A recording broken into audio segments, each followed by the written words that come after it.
going on, everybody? Jesse James, average idiot, Eastern Kentucky's only AI-powered podcast/vlog. Today, we are not in Eastern Kentucky. We are in northeastern Ohio. Beautiful flat land of Ohio. Riding with Batman, taking a knee for Christ the King. Happy Easter to you guys. Today's, Monday, day after Easter.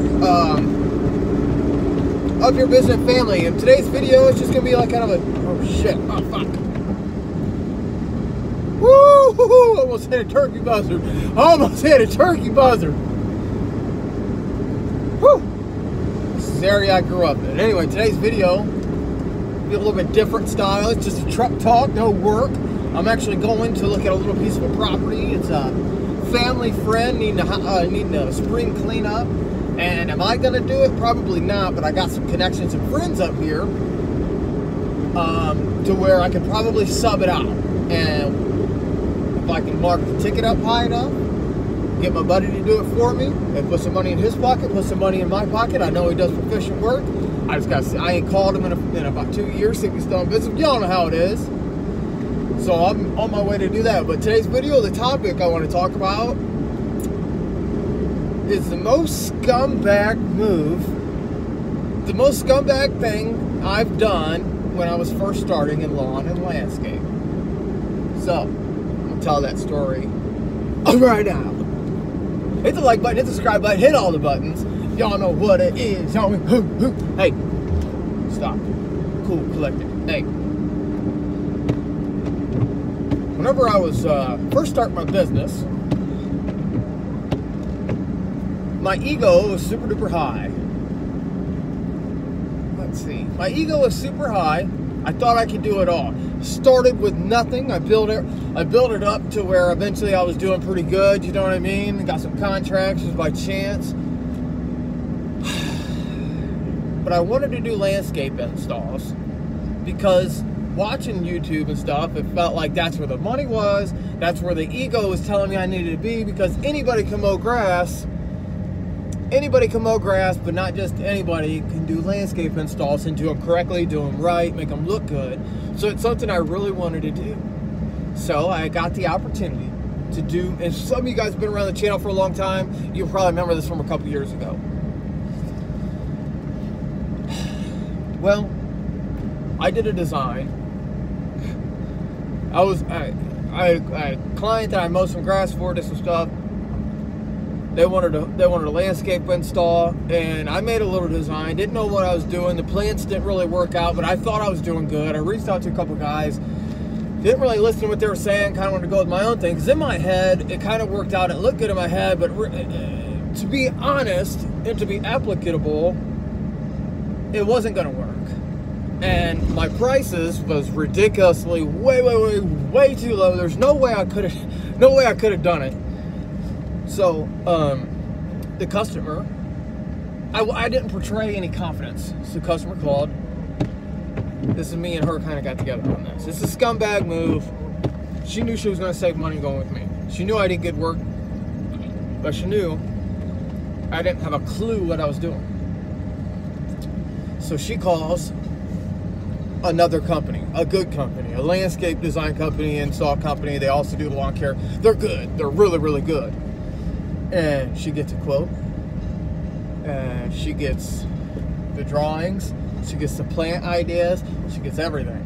I'm coaching her through this. It's a scumbag move. I do not recommend it, but it is what it is. I coach her through it, have them guys come out, measure everything, get the estimate, get the bid, get the blueprints for the design, all the flowers, everything. Everything is going to go in. And I took that and I cut the price in half. I cut the price in half, and I took their designs and I put them in. There's some things that backfired in my face. I literally made probably 75 bucks to 100 bucks on the job. Plants cost way more than I thought. I've learned my lesson on this because I didn't really know what I was doing. I ended up having to go back, replace a couple different plants because there was soil amendments that needed done. It was all heavy clay. Nothing could grow there. It was in a drainage area that ran down. It stayed soaking wet. There was the soil The soil sucked. It was horrible. It wasn't in a good, it was bad, right?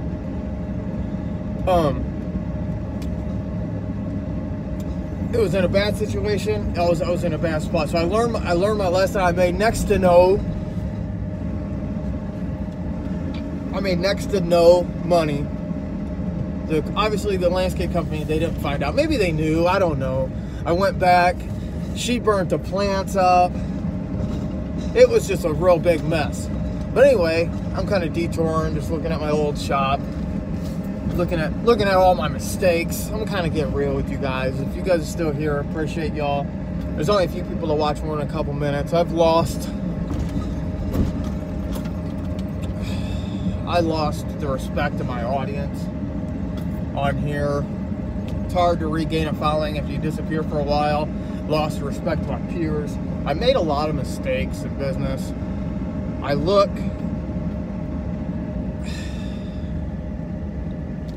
You ever just wish that you just, what were you thinking? Turn around. Yeah. What were you thinking? You know, you ever have the moments? Give me a second here.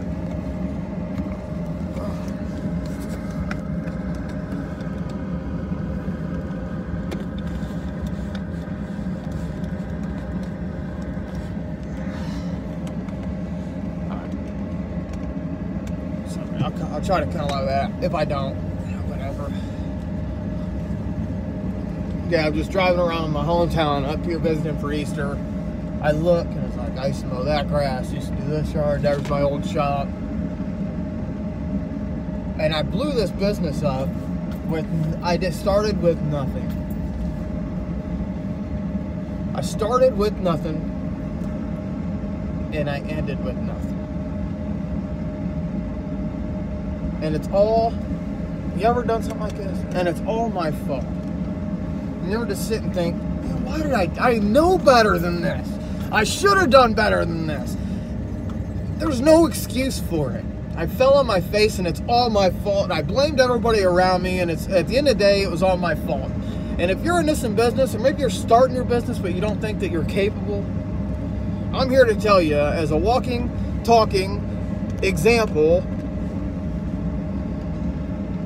you gotta forgive yourself, and you gotta just move on and do better, because life isn't always perfect and you're gonna make massive mistakes. But if you keep beating yourself up, you're never gonna succeed. You're never gonna be successful if you can't forgive yourself. Life happens, things happen. We don't want them to. We wish they didn't, but they do. Okay? And that's the truth of it. And if you think that you're just not capable of starting a business, look at me. Look at me. I blew up from, I didn't even have a push mower, didn't have a weed eater. I blew up a business that went over $100,000 in revenue. It's not what I brought home. I give all of it away. I didn't understand what I was doing, had no clue, because I didn't put the work in. I didn't do the hard work of being a business owner. I wasn't ready. There's my old shop. Anybody remembers? If you can, you probably can't see. Did all these yards. Had it all on the palm of my hands. But that's okay. Comeback stories are the best stories, right? Comeback stories are the beautiful stories. No one likes the guy that just... No one likes the guy that just has it and it all just comes easy. If it comes easy, you will fail. If you haven't failed yet, you will. Difference is, are you capable of withstanding the fall? Is your ego capable? Are you strong enough? Not business-wise, because you can learn all that stuff in here. In here, and in here. You have the knowledge, the will, the drive. Because I didn't for a long time. And I hope I do today. Anyway, let's get back to the beginning topic of the video. There are some real scumbag moves that get made in the beginning because you don't know your prices, you don't know your numbers, you don't know what you're doing. That's okay. Learn from it. Learn from it. Build relationships, build friendships. Building a business takes time. building a website, making the SEO work takes time. That's okay. That's all part of it. Just relax, roll with it. Get out there and hang door hangers, do signs, do whatever you need to do. That's what I'm doing now. I don't know what the point of this video is. I'm almost to this place. I'm just kind of looking around. There's a bunch of snow on the ground. They want a spring cleanup done. I live 5 hours away. Hopefully I can bid it high enough, subcontract it out. If not, I don't care. You know, it is what it is. I don't know. Later on.